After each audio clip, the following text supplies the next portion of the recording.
The third Monday of January is traditionally celebrated as Martin Luther King Day in honor of the American civil rights activist.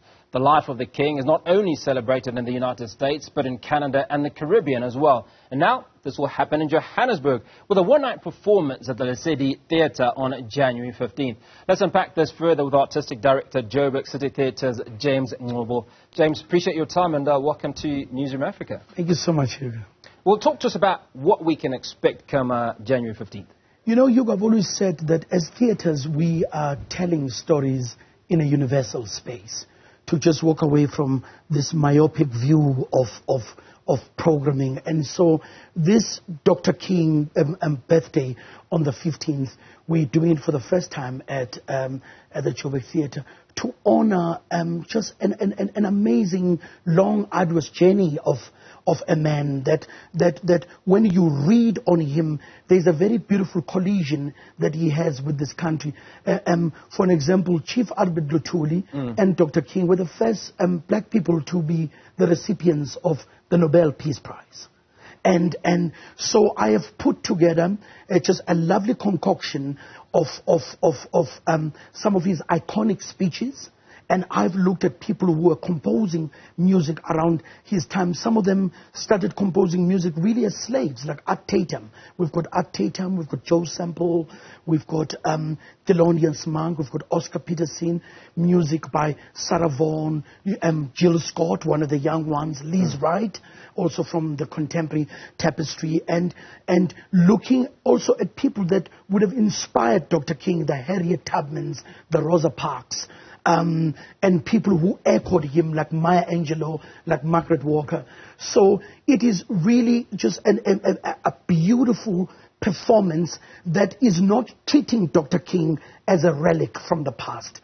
And we are saying there is still something so pertinent about who he was, who he is, and how all of that collides beautifully with the journeys that are still carrying on, because his work is not done.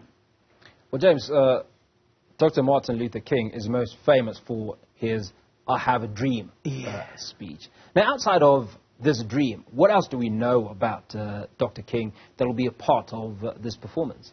We've also just included in the piece, because when you take an iconic figure like that who was very strong in the political space, you also want to soften him, show him as a father, show him as a husband. And the other thing also that is not spoken a lot about Dr. King was his humility. When you look at John Lewis, who passed away 2 years ago, you look at people like Andrew Young, who finally became the mayor of Atlanta, in a state where Dr. King was born. My point here is that he led the walk, but he knew that he was not walking alone. And we are then wanting to exhibit that in the production, articulate the fact that we know him as this prolific man, but who was such a collaborator.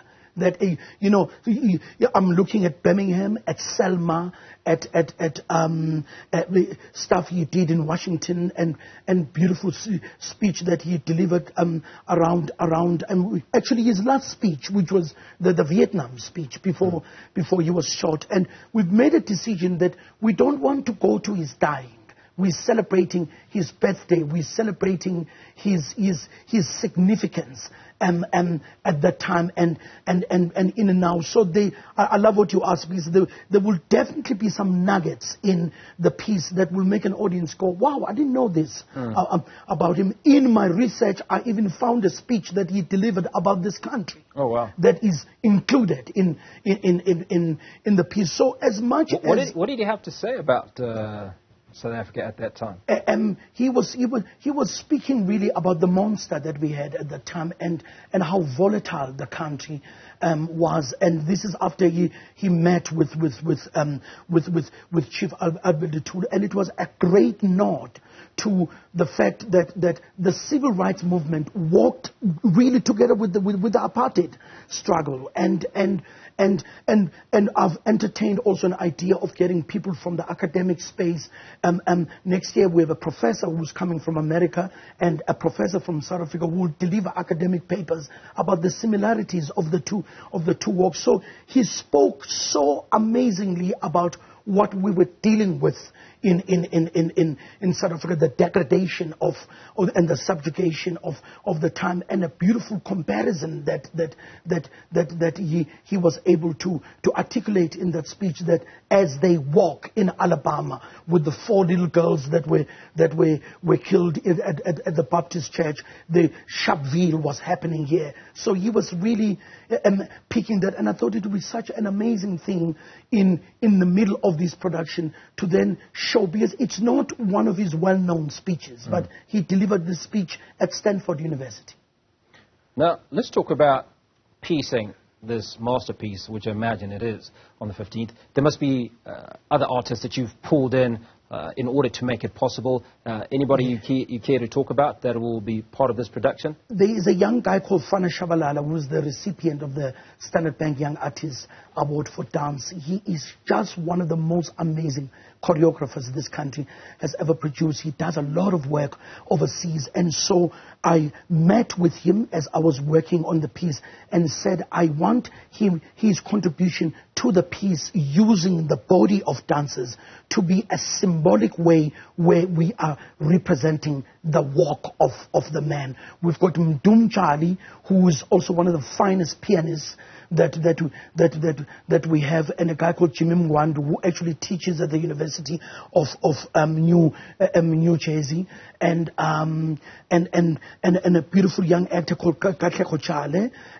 I did a piece with him called The Brothers' Size, set in Louisiana, and so it's I wanted to really put together an amazing, because myself also I'm a great collaborator. I always say it takes a very delusional director to think you can make work on your own.